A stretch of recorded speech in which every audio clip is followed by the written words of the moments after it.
Really? Batman? Really? And Superman. Fine. BVS. The movie that she first showed up in. That she saved. Not really. That movie's unsavable. Says you.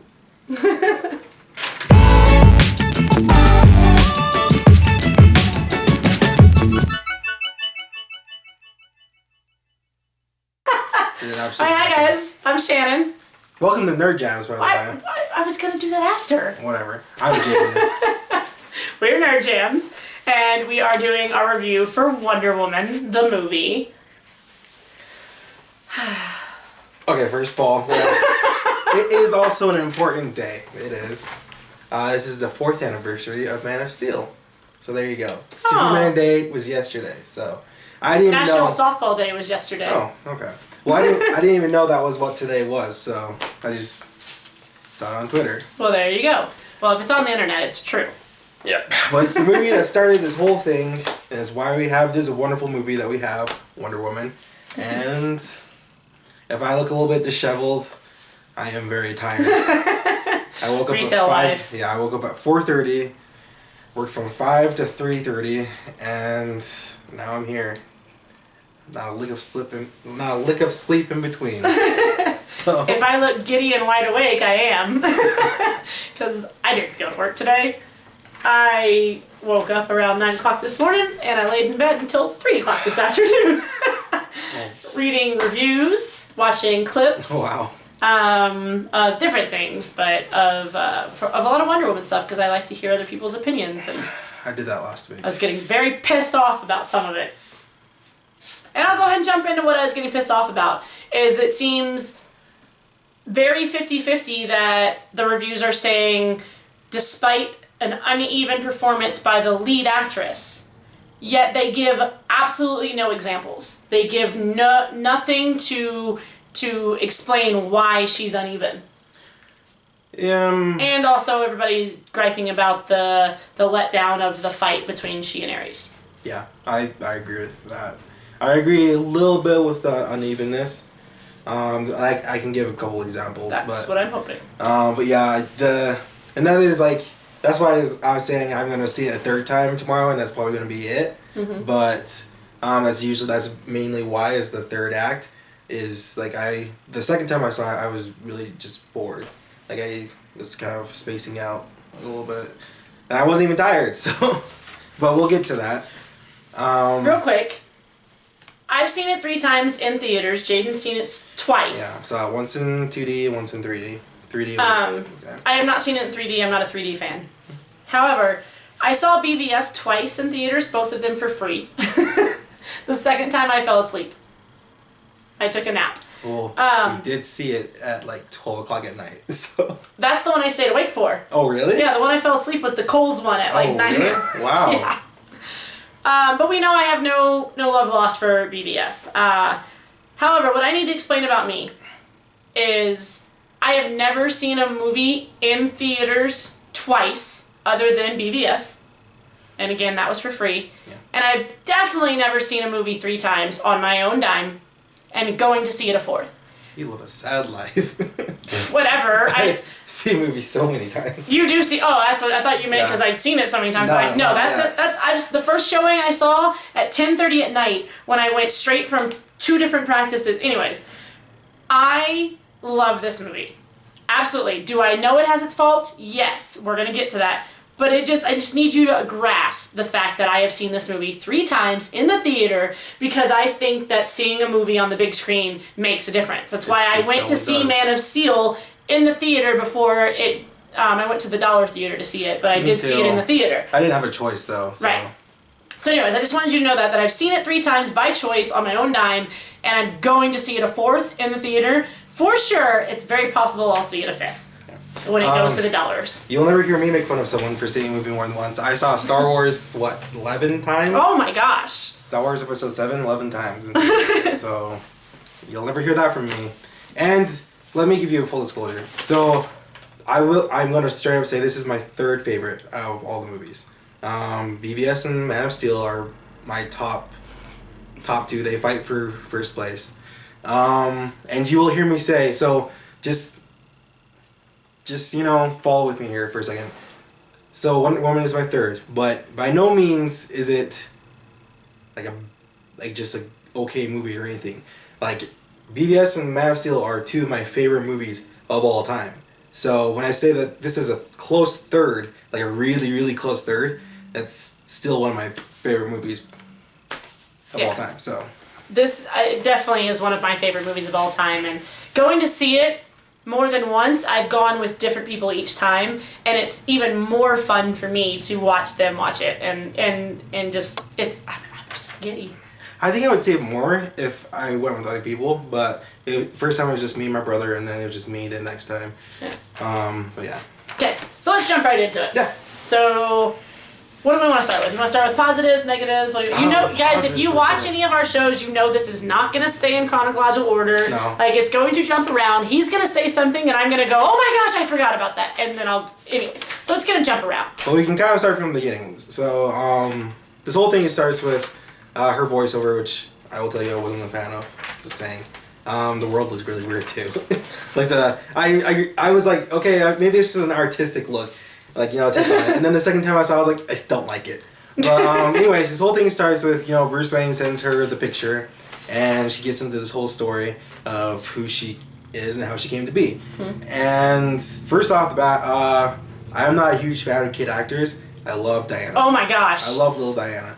Lily Aspen plays youngest Diana, and Emily Carey plays the 12-year-old Diana. Yeah, let me see for like both phenomenal. Yeah. Like, because again, kid actors are horrible. Yeah. But oh my gosh, when she's up there doing her little, she's like, adorable. That's something that Patty Jenkins does so well, and she talked about it in an interview with the word cheesy and how she hates that word and like the connotations surrounding it today. And like that whole thing is like the whole opening scene is like kind of cheesy, but she's able to do it so well that like I couldn't help but like just sit there and smile as she's doing that, because that was me as a kid too. I was in the backyard with my friends and with my brother, and you know, we'd fight invisible bad guys. It's funny because I didn't find the opening scene cheesy at all. So, well, that scene, excuse me. There are some pretty cheesy moments. Oh my gosh, there's one that I'm just, every time it comes on, I roll my eyes. We'll get there. Yeah. But yeah, she just... And that's something, again, that the DCU does really well. Like, young Bruce, young Clark, young Diana are all really, really good.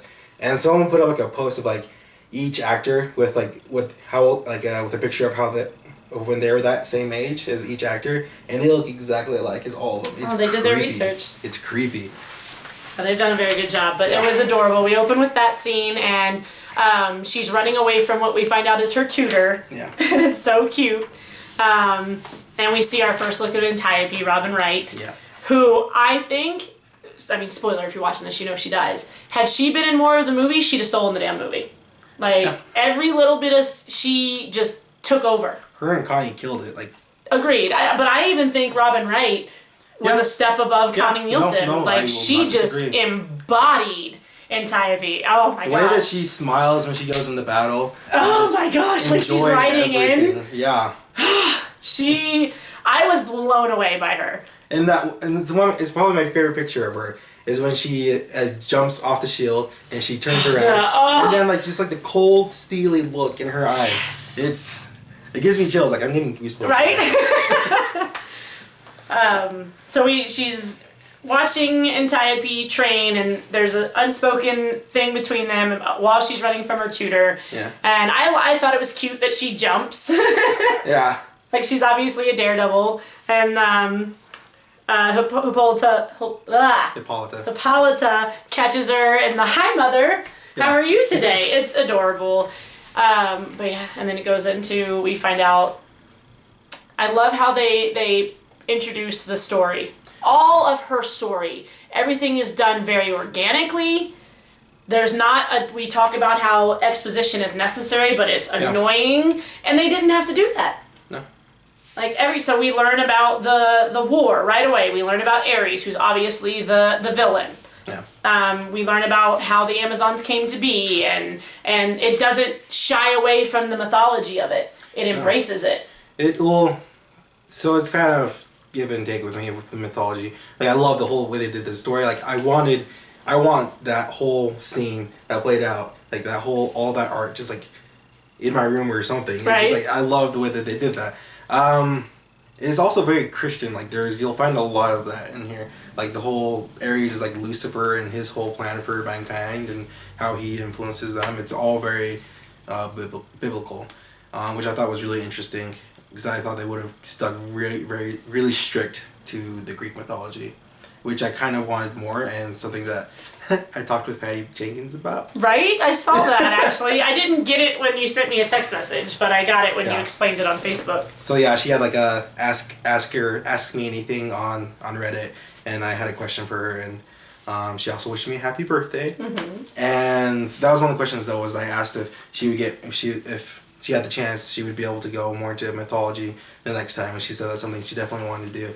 But that was something that I did find lacking, and it'll come up in a different couple places throughout the movie, but I wanted more mythology because that's one of the things that I like so much about these movies, is that they go so in depth and you can really pick apart, not even just like later when you're not even watching the movie, you can, like when you're thinking about it, you can just pick it apart and it really fleshes out like the mythology, and that's what they call it every time. They don't call it backstory. Yeah. Like when Zack Snyder and Patty Jenkins are talking about it, they don't call it backstory or whatever. They call it mythology. Well, because with Wonder Woman especially, that is what it is. Yeah. And I'm a history major, and one of my favorite things growing up, and even still now, were the Greek and Roman mythologies and times and that such. And so seeing that, I loved it. And I didn't, this could be because you and I are completely different people, I didn't get the biblical overtures. Oh. Well, they'll come up. But because I very much took it as a mythology. That is what Ares does. He and I like how, jumping ahead here, when we finally get the reveal of Ares, he doesn't think he's doing it. He doesn't think... Well, he's not really, and that's how... Well, because, so he's not, it's not him causing it, but he is causing them the temptation. Yeah, he puts the temptation in front of them. And that's where the biblical references come in. As soon as I said temptation, I was like, okay, fine, I see it. Yeah, it's not. I understand, but I just took that as that's what Ares does, though. He was the god. He says he's the god of truth, which I really liked. That he doesn't think he's the god of war. He's the god of truth.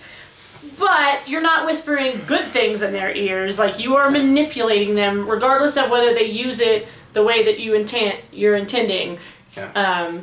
So I really liked that aspect of it. Yeah, and that's where it differs from the comic books, because like in that he's fueled by men and their war and their rage and everything. That's and that's why he does. And that's what Ares is in the mythology. Like he is fueled by, like he doesn't control war, he doesn't go after it, but he is fueled by what man does. Yeah, and so a question that's been going around in I guess circles, is whether or not the story is true, for one, that she tells Diana.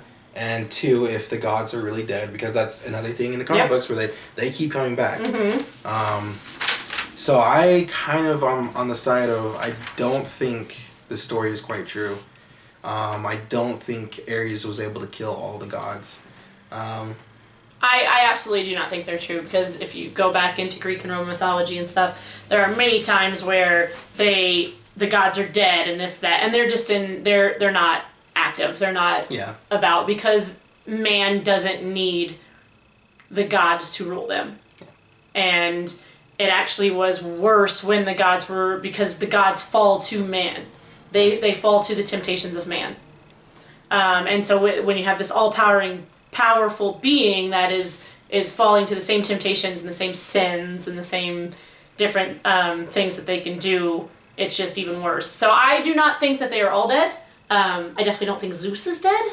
Will we see Zeus? Yeah, we will. Maybe, depending on... Well, I mean, it just depends on how much we get. No, we will. Yeah, you think we will? In Justice League. Oh, well, there you go. Because you got Aquaman and this... So no, I don't think the gods are dead. I never do in the stories and mythology. It's just they are doing exactly what Ares does. But some have an active role in whispering and things, like you have the god of wisdom and Athena and this or that, like who you have the muses and different things that help people, and some just don't want mankind. They just want to be.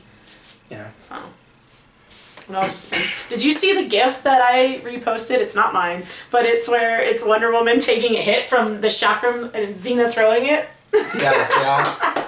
Yeah. That made me so happy.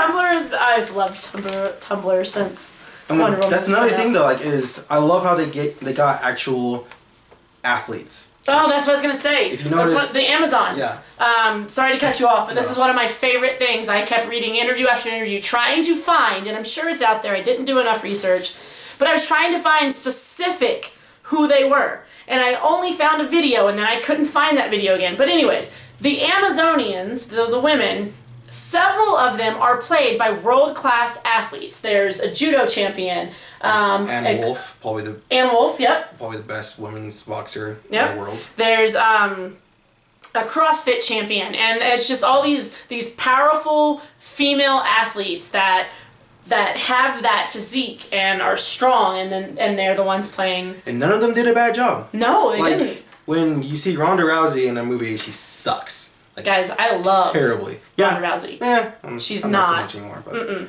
yeah, Gina Carano's getting better, but still like she's still not this. They did a really good job of making sure that you only see them for little bits and pieces here and there, but they never detracted from the movie. They just added to. One of the big ones, I do not know her name, so I apologize, is when Diana confronts her mother as they're leaving Steve with the lasso of truth. Girl? Yep.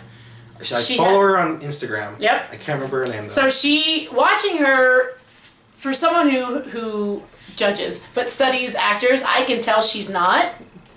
That does not mean she did a bad job, because I was watching her and I was like, she's doing great.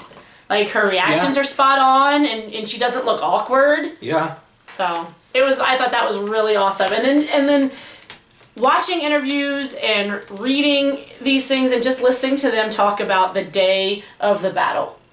And listening to Gal Gadot talk about the day of the battle and seeing all these women ride in on their horses and how it's never been done before. Yeah. And it's amazing. Yeah. So and what was I gonna say? Man, I'm losing it. Yeah, stay with me. That's okay. So I want to talk about something like just her as Diana as in overall, I guess, in the movie, how she's so very, very naive, and very optimistic, and very confident. And you saw, I think you reblogged it too on Tumblr, where it's like it's really just a really short post, and it's just the whole Wonder Woman movie. Steve says Diana no. Diana says Diana yes. And that's like, it's very much like, yeah, that is like it's the whole movie. Yeah. And I love it. Yeah. So real quick, I don't know if you've ever heard of this. I just heard of it. It's called, and some guy made it up, and I don't like the name he gave it, but I understand the concept. It's a horrible concept in sci-fi and action movies of Born Sexy Yesterday. And he cited Tron, which I've never seen, but The Fifth Element is a good one. So it's these female characters who are created or just come out of thin air. They're beautiful, they're sexy, and they're extremely knowledgeable, but extremely innocent and naive. Yeah. Now he says that Wonder Woman is the perfect example of this, and I think that is horse caca. Here is why. Here is why, though. She's not born yesterday. We see her growing up. Yeah. She explains everything she knows. I don't think he means literally born yesterday. No, but he's saying she's in that trope, that she is just this beautiful, sexy woman who knows everything. She's not. Well, she kind of is. I mean, not as far as like... But she's learned it. She's been trained. She's educated. Yeah. Yeah, but like she does know everything except for street smarts. But the Amazons are a Born Sexy Yesterday trope because they were plucked out from the gods. Yeah. That's fine. But Wonder Woman is not. She kind of is, though. No. She really kind of is. We see her from a young age. She's being tutored in all of these languages. The whole being born yesterday, it doesn't matter if they just suddenly show up and they're already an adult. We never see their background. We can still see their background, and they can still be the born yesterday kind of person. So it doesn't matter if we've seen her grow up, but she is very much, as I said, and all aside from street smarts, everything else, she knows hundreds of languages. She knows all, like, she's an expert in science, she's an expert in art, she's an expert in everything. Because she's educated in it. Yeah, it doesn't matter if they... It does matter. It's not saying that they instantly have this knowledge. It is. No, in the born sexy yesterday trope, that is what they're saying.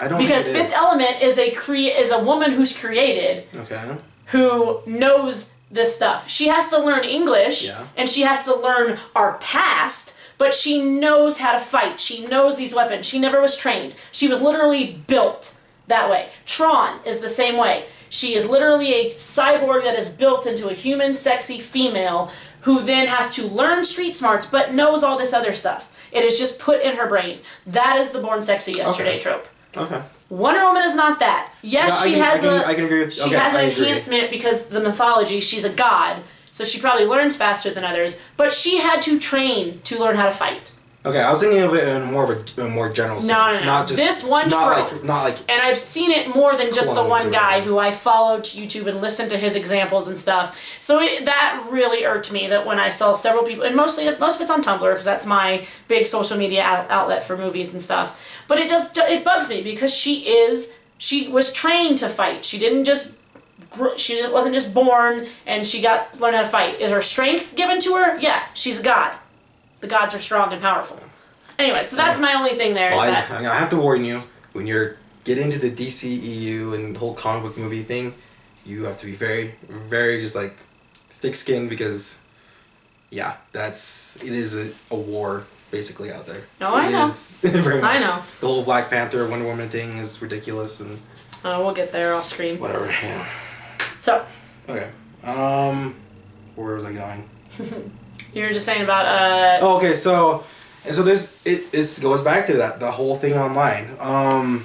So like this whole thing. So a lot of people don't like Man of Steel and Batman v Superman because they think Superman should be this perfect person like Diana. They think she should be Diana. That's like this whole thing where people are like, oh well, they did it perfectly here, and it goes into the whole how each of these characters to these movies is very much like a product of their circumstances, and that's something that I really like because in a lot of comic book movies they don't give a crap about where they came from really. Mm-hmm. They never mentions their parents. Steve Rogers never mentions his parents. Mm-hmm. The only parents we ever see are Tony Stark's. Yeah, that's basically it, and that's something that I feel is like a big mistake because so much of what these characters are relies on where they came from. And that's something that DC has done so perfectly, is that she is the way she is, this perfect optimist, or, Superman, basically. And, the Christopher Reeve Superman who has no problems because she's never had problems. Well, see, and it makes no sense for Superman to be like that. He grew up human. And he has seen the negative. Yeah, and human, but like the way he was raised, he couldn't even play with other kids. Yeah. So, yeah, there's something that... But it's something that, it bothers me when people bring it up because they don't understand it. But it's something that I really love about what they've been able to do and what Patty was able to do with Diana. Should we get to Steve Trevor? Oh my gosh. He is look, I just melted. He's adorable. And his comedic timing is so spot on. One of my favorite scenes is when they're on the boat. Which is all improvised, I guess. Is it? Yeah, it was improvised. Are you kidding me? That's amazing. Yeah. When they're like, he doesn't want to lay next to her, but Diana does. So, okay. Yeah. We are so different. And let's talk about this. So she grew up on an island of women. Okay. No men. They are obviously comfortable with sexuality. We don't even have to talk about it. Yeah. But they're comfortable with sex, with their bodies. Judging just by her reaction when she sees Steve Trevor naked. Yeah. She's a little curious, but she's not embarrassed. Like, she doesn't shy away, and it's anatomy. Yeah. Until you use it for sexual desires, it's just anatomy. You also have to remember that it is a Greek culture. Exactly. That was another thing. She's grew up surrounded by naked statues. So it's like... Yeah. And I love that they did not shy away from that. Yeah, yeah. And I'm not even going to go into the whole Wonder Woman is bisexual thing, because whatever. Well, but it's out there, but you don't even have... That shouldn't even be a question. I actually read a fan fiction. We won't talk about that. But I read a fan fiction today that had Alex Danvers meeting Wonder Woman. Oh my gosh. I know. It was awesome, though. They did a great job of keeping him in character. And Alex questions that about, so there were no men on the island. And before she even finishes, Diana cuts her off with like this chuckle, 100 years and that question still comes up. And I was like, one, that is so Diana to say that. And two, she doesn't even answer it. So that's just the mindset that they have. I think one of the reasons is because in the comic books it's, Greg Rucka, who's writing Rebirth, who wrote Rebirth, started Rebirth on Wonder Woman this last year, he was talking about it because he introduced it and everyone was like, oh my gosh. And I was like, no, not really. It's obvious. One, Greek culture. I mean, nowadays, like, she is primarily, I don't think we've ever seen her in a relationship with a woman. Mm-hmm. It's mostly men now. But it's like, duh. She lives on an island of only a woman. But I think people don't really connect it because they all refer to, in the comic books especially, they all refer to each other as sister. Yeah. So it's kind of like this whole, nothing like that's going on. But it's so funny to me, and I know this is set back in a simpler time when people actually did go with these morals and the chivalry and the different roles of men and women and such, but it's very, we talk about how naive Diana is. It's very naive of Steve Trevor and everyone else to just assume that she doesn't know what sex is just because no man has been around. It's very nice. Anyways, it is. One of my favorite scenes is when they're on the boat and she's flirting with him because she is, but she's so self-confident throughout the whole movie, and I just love it. They don't shy away from that, and I was worried they would. Yeah. I was really worried they would because so one of the things that really saved this movie for me, because that is one of my main problem with it is that it's so formulaic. I've seen this movie 1,000 times. Like, it's Captain America. Like, it follows so many points, it's ridiculous. Like, I could go through this whole list and it would sync up exactly.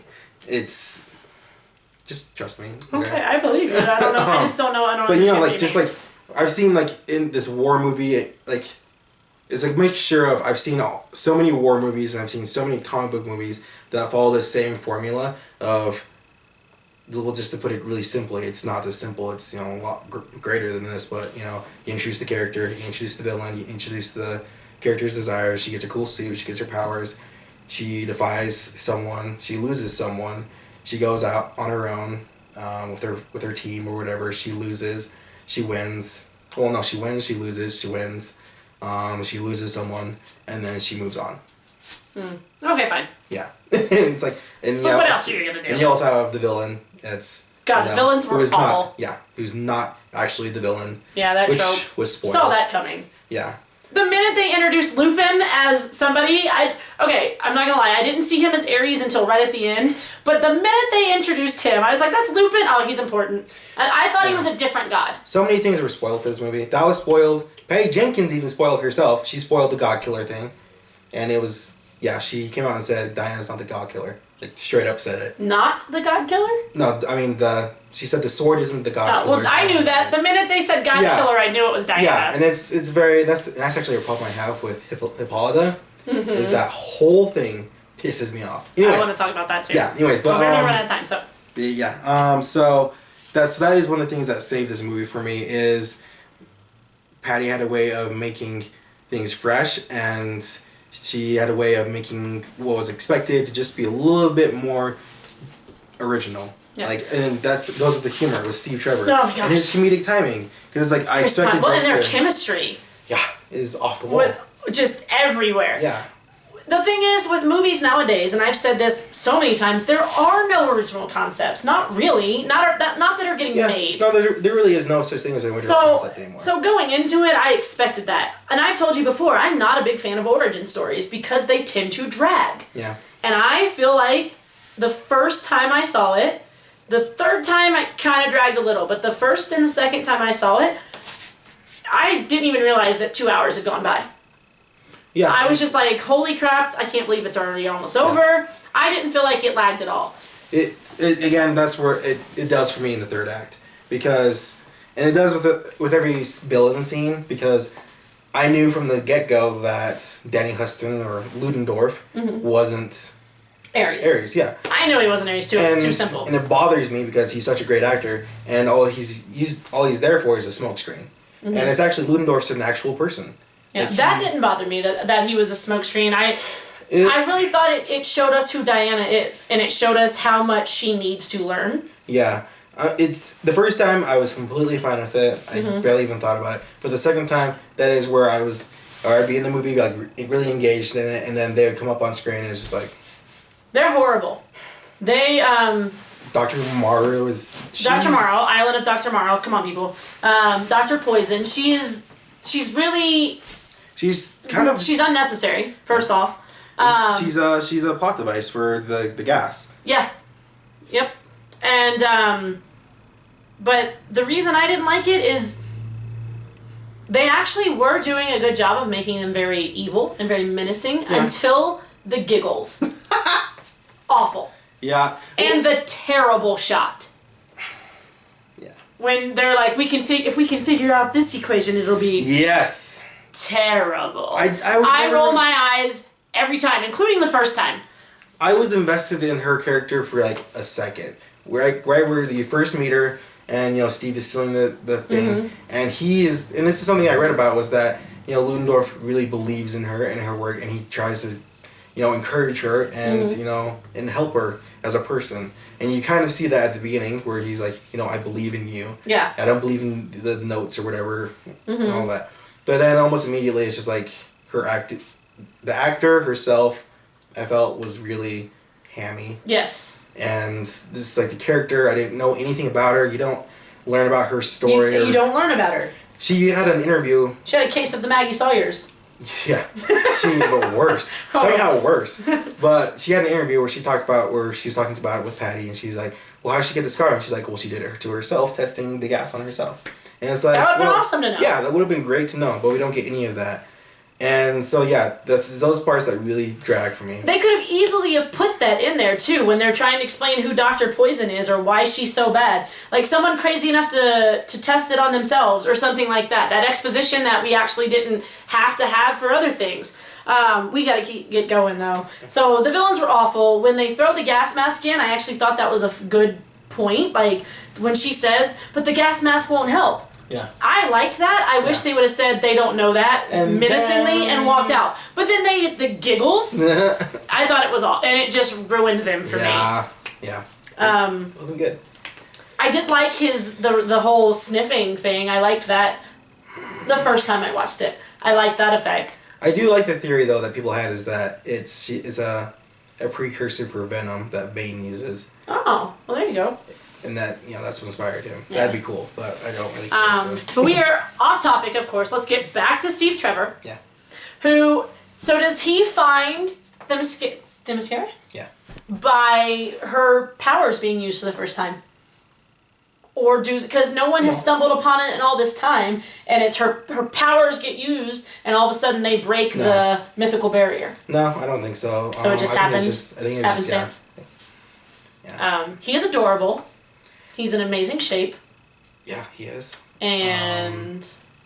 that's something that we talked about, because we were talking about how she's not shy about sex or anything like that. Bravo, because a woman's directing the movie, but there's no exploitation. I was gonna say it. The only naked body we see is a man. Yeah, and it's like not even exploiting him, really. It kind of is, but like, shocking. It's not. You can make an action movie without exploiting women, but a person in general. Yeah. Well, shocking. I would say Zach does a good job of it, but there is Sucker Punch. But yeah, I actually really like that movie. But Sucker Punch doesn't, like, that comic is what it is. Yeah. It's that. It's kind of like Sin City. Yeah. That genre. Yeah. And that's something that I really like, that we've talked about before, I think, is that there is not a single weak... Chatter's is pretty weak. Not even, like, she's a weak villain, but she's not even, like, a weak female character. Like, I have not seen any weak female characters in the DC movies at all. Yeah. Which I think is amazing. And that's another thing that I was going to is that Patty does really well, is she doesn't exploit anyone, and then she also she doesn't embrace any of those things that I hate about Supergirl. About, like, like they could have made this joke from Lord of the Rings where they say, well, no man can cross no man's land or whatever. Yeah. And she says, I'm not a man. And then she goes in. And it's like she could have easily done that, and everyone would have groaned, but she didn't. And the way she does it, scene. There's no, he never really saves Steve. He never really saves her. They work together. Mm-hmm. Which she saves Steve in the alley. Yeah. Yeah. So just touching on the exploitation thing, it's not all Patty Jenkins because she's the director, but she was given a script. Yeah. So it's a team project. Alan Heinberg. Yeah. So it was just done well. I didn't realize he wrote one of my favorite comic books. But that was one of my tidbits as well, is that the only naked person we see is Steve Trevor, and it's done so well. But they don't shy away from the fact that she is scantily clad. But again, it's Greeks. It's the mythology of it. Yeah. It's what they're used to. I love when she's walking around London and then she gets mad at Steve and has her hands on her hips and says, well, let's go then. And he's like, no. He's like, please don't. Please stop. Gal Gadot was amazing. And she sees a baby. Oh my gosh, a baby, and runs over. It's perfect. Yeah. Like all the ice cream. Do you know that's straight out of a comic? It's out of. Thank you to Tumblr. No, it's out of animated movie. Oh, there you go. Thank you, Tumblr. Showed me that, but it's good in the animated movie, but. Yes. But it was hilarious. Yeah. And she the way she just melts and is like, you should be proud. He should be proud, and and how adorable and curious and just awestruck that Steve is throughout all of it. And I love the way that he is with her, like how he's very curious about why she doesn't know these things and how you see him falling for her. Yeah. Like you see why, and that sort of thing. But while we're on it, throughout most of the movie, I was like, please call him on the fact that he doesn't believe you. I'm just getting so angry, and they did it at the perfect moment.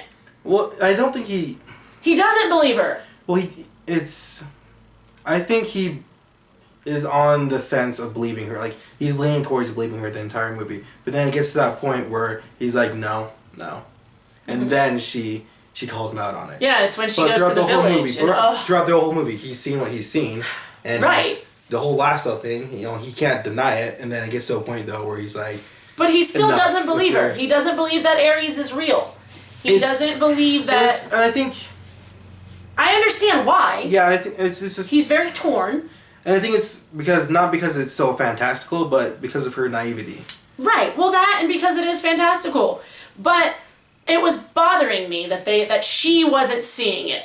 However, when I watched it the third time, she calls him out about it on the boat a little bit. So right off the bat, when she's like, trust me, you'll see. And she's so expressive. Her eyebrows, she has a very expressive face, and she's just so... She's so, I don't like the word innocent, but very just innocent. That's what she is. But when she says, she's just kind of like, you'll see, and raises an eyebrow at him and just shrugs it off. So she knows that he doesn't believe her at that point. But then the closer they get, and it just bugged me, and they held it to the right point, and it's when she thinks she meets Ares, and he stops her. I love that scene. When her face, I thought she did a great job. But he stops her from using the sword on Ares, and then she realizes the village is being... destroyed, goes into the mustard gas and isn't affected by it, and then Steve, I just love that whole thing anyway. But then she calls it, she's like, you don't believe me, and then runs off without him, and I loved it. I didn't think it was a big deal throughout the whole thing. See, because it wasn't, because when the boat, you mentioned on the boat scene, but it's they're both saying you'll see, because she's like, you'll see it's Ares, and he's like, you'll see it's not. But well, what I'm saying though doesn't say it. Is the more we got onto it though, you could just feel that he didn't believe her, and it was like she wasn't realizing it, is how I thought it was. That's how I interpreted it. Yeah. And that's what was bothering me. But once I realized that no, and I've seen it more than once, and I'm watching it, and when she calls him out on it, that he really doesn't believe her, that he's not just, waiting to see the truth or waiting to see the proof.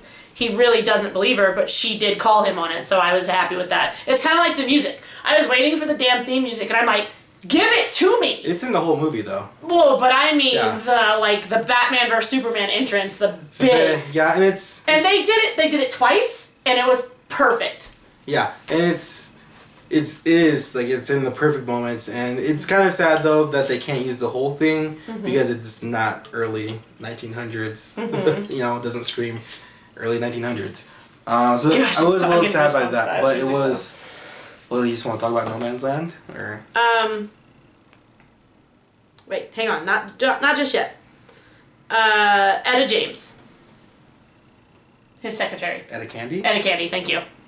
Lucy Davis? Yes, amazing. I didn't hate her. I thought I was gonna hate her because of the stupid stingers from all the trailers. But they hit, and I loved her and Diana's chemistry as well. But her and Gal Gadot's acting is just. And that was another great example of humor because she has some jokes that land really well, and then she has some jokes that don't, but they don't linger on it. Exactly. It's all very natural and just matter of fact.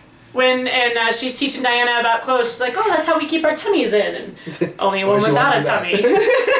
Or when Steve puts glasses, she's like, "Yeah, a pair of specs." Like she makes her not the most beautiful woman you've ever seen. Yeah. And it's like she's like, this thing is choking me. He's like, well, can I blame it?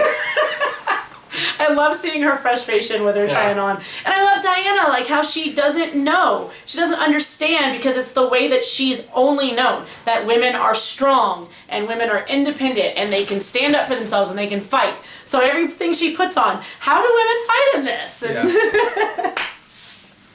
And And because in the previews you kind of think it's just them being funny that she's a warrior or not, but it fits so much well in the whole spectrum of it that she really would think that. Again, so that's why they're scantily clad. That's why they're dressed in leathers, because it's protecting them. So it's funny. But yes, those scenes were awesome. One of my favorite scenes was Diana busting into the argument or when she's like, it's Sumerian and Ottoman. You don't, no one in here reads that? Don't tell me that no one here knows that. But she just keeps ignoring Steve, telling her to stop and to not, and she just calls this general out and says, where I come from, generals do not hide in here like cowards. They're on the battlefield. And I'm getting goosebumps again. And it's not feminist rhetoric. It's how she was raised. It is the truth. Yeah. Like, why are you sending men out here to die and saying that that's what they do? And you're not willing to die yourself. Yeah. And it was very powerful to me. Yeah, it's the closest where it comes to that thing that I don't like. But it's not just because it's this ultra feminism thing. It's just a trope that I don't like. Is here's the obviously terrible person that's sitting twirling his mustache and but it is again it's Patty knows how to make it a little bit more fresh, a little bit more original. Yes, and so I really enjoyed watching Diana learn her strengths. Like, she is learning what she's capable of through doing. Yeah. My idea of it, so we're going to get into No Man's Land, but when she's in the village and she gets pissed off at the tank and just rams it. She kind of just is like, I'm going to see if I can do this. And just like, and then realizes I can pick this tank up and throws the tank. It's not really, she's trying, she falls on, like she knows she can do it and throws it. And that's kind of a problem they have. How does she know she can do it? Because she immediately does. She doesn't go, can I lift this? Like, how she was climbing, she first. Well, because she's already got to that point. No, I think there's no point where she is able to lift the tank. I took it as she was just going balls to the wall until she found her failure point. Yeah, and I loved it. And that's how I kind of was like, well, get to the battle, whatever, I can get over that. But it's something that goes all the way to the end of the movie where it's ambiguous with her powers, and that's something that I don't like. Is that so throughout most of the movie she is fighting. She's like Captain America kind of strength level. Almost a little bit more, but she's not doing like anything like she does at the end, where she's just super speeding through people and just smashing people. Because she doesn't realize that she can do that yet. She still thinks the sword is the god killer. Hold on. Sorry, guys. It's something that's just not they never really define it. Again, and it's something that it's not. I'm not gonna say it's sloppy, but it's. Well, it goes all the way back to when you're introduced to the God Killer sword. They never explain. They say these are gifts given to us by gods, and they never explain anything about anything. They never say why this shield there is any more special than any other shield, or why the breastplate and the armor there is any more important than any other armor. And I was like, well, maybe it's the armor that her mom wore back when she was fighting Ares, and it's not. And they never. That's something they never explain. They never go into it, and that's something that I do not like. Because there's a lot of mythology around it, like her bracelets. In some stories, it's the shield of Theseus and the shield of Zeus melted down into bracelets, or it's the chains that bound the Amazons when they were captured, melted into a shield. Or this was already bracelets. A 2.5 hour. No, it's something that they can just sprinkle in there. Like you can see, they can go showing the different effects of like each artifact that she had. But again, like with her powers, sometimes she flies. Sometimes she floats. Sometimes she just jumps, and it's never made clear. And Patty never makes it clear in any of the interviews.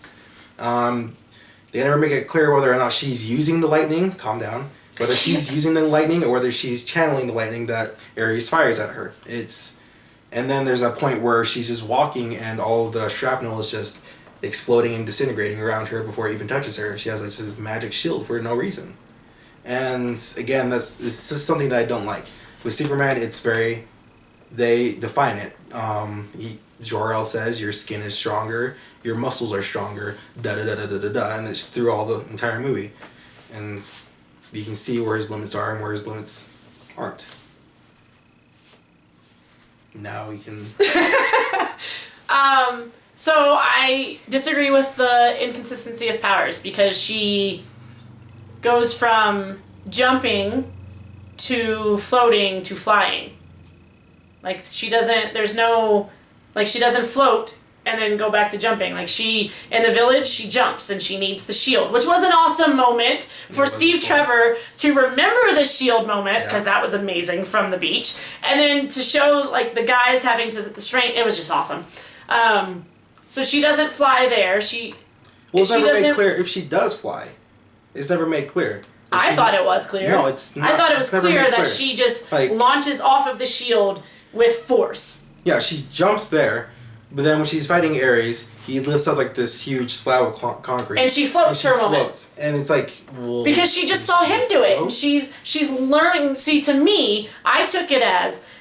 She thought that the God Killer was the sword, and she doesn't know these powers because no one's told her she has powers. Yeah. Because, like we talked about, Hippolyta has not told her anything. So she doesn't know about this, and she's learning by just doing. She's just learning by going, and she's like, oh, I can do this. So she was surprised that she stopped the bullet a little bit, and then she's like, oh, I can stop bullets, so she doesn't care. Yeah, that's So fine. then she's in the first real show of her strength, I thought, was when she just throws the guy in the bar, like nonchalant. I don't know. To me... That seems like just normal Amazonian strength. Any Amazonian could do that. To me, I thought they did a great job of showing her consistency of how she jumped and then she didn't learn. And the disintegrating thing, I just took as a god. Like, she was just learning her capabilities by embracing the fact that she's a god as well. And she's watching Ares and she's like, he can do this. And she's feeling him do it. And she's just learning it. But you can see where it would come off as, oh, she's gaining this power when she needs it. And it's very convenient that these powers develop right when she needs it. See, and I don't think they develop. I think she just sees what he's capable of. But then they should show it. That's something is this movie has editing problems. There's places where people teleport. And it's really, really tiny, but it's enough where it's like, that's not right. And it's in the warehouse scene in After No Man's Land. It happens with Steve at almost in the same scene where Chief throws a grenade at the door. He shoots it. And then the next shot you see, he's actually hiding behind a crate that wasn't there before. When she's fighting Ludendorff, she's on the ground, and all of a sudden she's up in the middle of the air, throwing a kick in the slow motion. Yeah, watch it. And like it doesn't show the transition of her Are you talking about when Ludendorff is coming with the sword? Yeah, and she blocks the sword with her gauntlet and kicks him? Yeah, and then she does the kick, yeah. You don't see the transition of her being on the floor. Because they go to Ludendorff. No, it's okay. We don't have time to keep going on it, so I'll just have to take it is one of my problems. Yeah, so editing. And she's not an action director, and that's fine, but it's some very basic action directing things where it's just it doesn't flow. The flow of the battle it's not quite there. And another thing that I have a problem with is the slow motion. Is some of the shots that they chose to do the slow motion with were awkward and they didn't need that. Mm-hmm. And it's either a little bit too long or just a little bit too short, and it took me out of some battle scenes. You and I always disagree on fight scenes, so it's nothing surprising there. The CGI was awful, and that's what took me out of the fight scenes. And that is one of my biggest issues with this. Like, the flipped spin thing that Hippolyta does would have been amazing. Yeah. But come on, guys. Like, you have all this money, you can't do better CGI. The girl coming in with the arrow who gets shot is horrible. It's like Scorpion King. CGI. It's Who was going to say horrible. That? It is, though. In that one, it definitely is. Yeah. She looks as bad as The Rock did as the Scorpion King. Yeah. And then in No Man's Land, the thing that took me out of it was when you see her jump into the trench and out of the trench. She kind of floats when she jumps. It's a common CGI thing where the speed and like the physics doesn't quite match. She doesn't like hit the ground with enough force or whatever. Okay, we got to get going. So No Man's Land. Yeah. Going into No Man's Land is when in the ice cream scene, I loved it. I thought Gal Gadot did a great job of watching what was happening and realizing, like, she got out of that black and white that she lives in. She realizes what this war is. Yeah. She sees people who are injured, and then when they get to the trenches... Well, it's like a whole progression where she sees the horse, and she's like, why are they hurting the horse? I can help them. It's like, they don't have time. Mm-hmm. They don't have time for that. She sees the guy without the leg, and she's like, well, he needs medical attention. Mm-hmm. Like, we don't have time for that. And then the woman who's crying about her children, and this, and how they are able to just, and then the liar, the murderer, and the smuggler. The smuggler scene was adorable. Because one, she's calling them out and completely forgetting that Steve Trevor is all of those things. And he doesn't, though. He says, so what, you have a problem with me now? Or something like that? She's, no, I'm not talking about you. It wasn't really a joke either. It wasn't. He goes, I killed people, or I murdered people on the beach. I killed people on the beach. I'm a spy, so... And I stole the plans or whatever. I stole the plans, and I'm a spy. Yeah. Murderer, liar, smuggler. Yeah. It was a really good scene, because she kind of was like, huh. But then, just like you said, the progression of going into deeper and deeper into war, into the front. I love that. Yeah, it's always the front. Well, but I love that she's like, take me to the front, and they're just like. And everyone's reaction, it's like it's not a joke, but everyone's reaction is like, are you kidding me? Right. It's like who is this person? It's like treating this so lightly.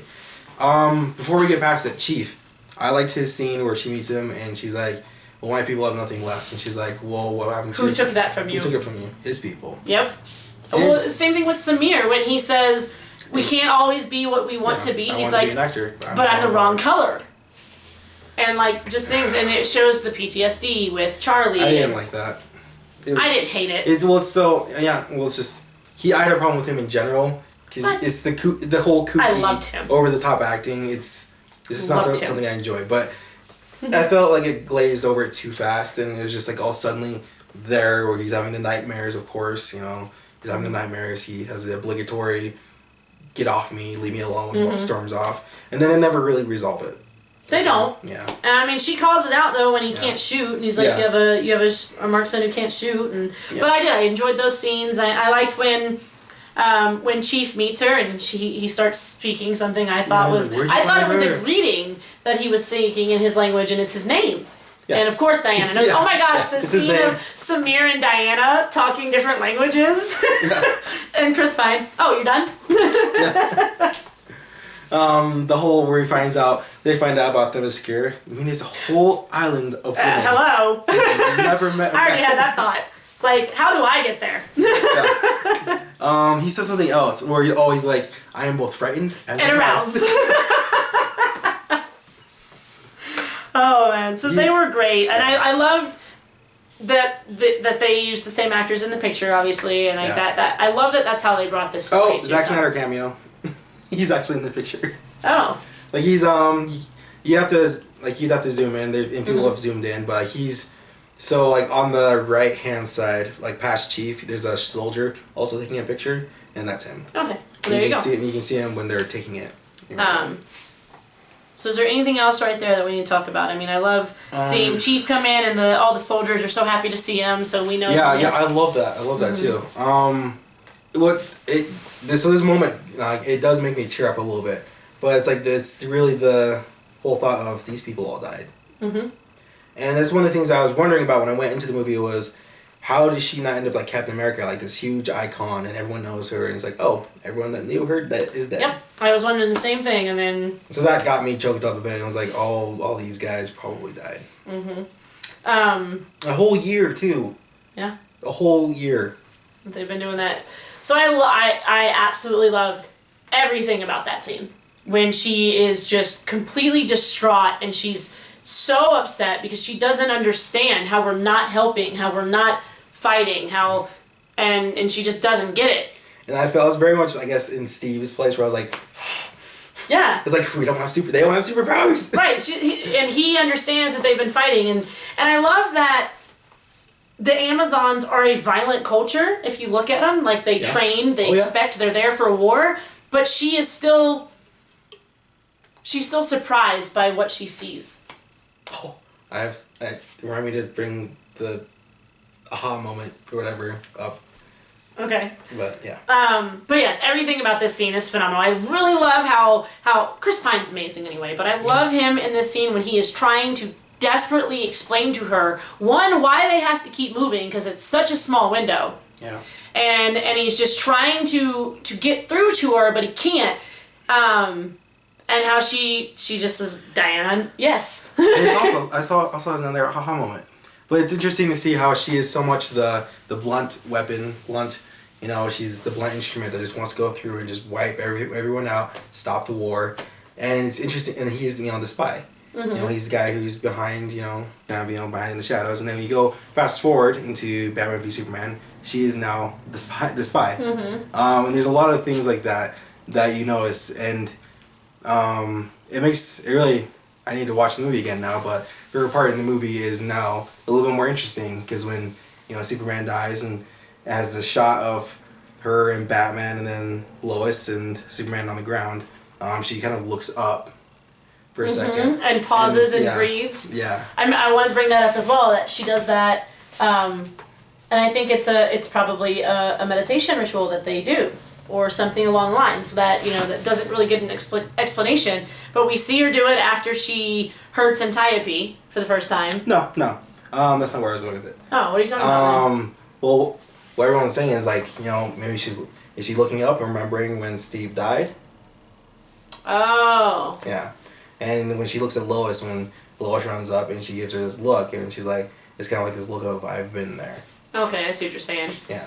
Well, I took it as when she looks up after using her powers for the first time with Antiope, and then she does it again. Oh no, I didn't think of that at all.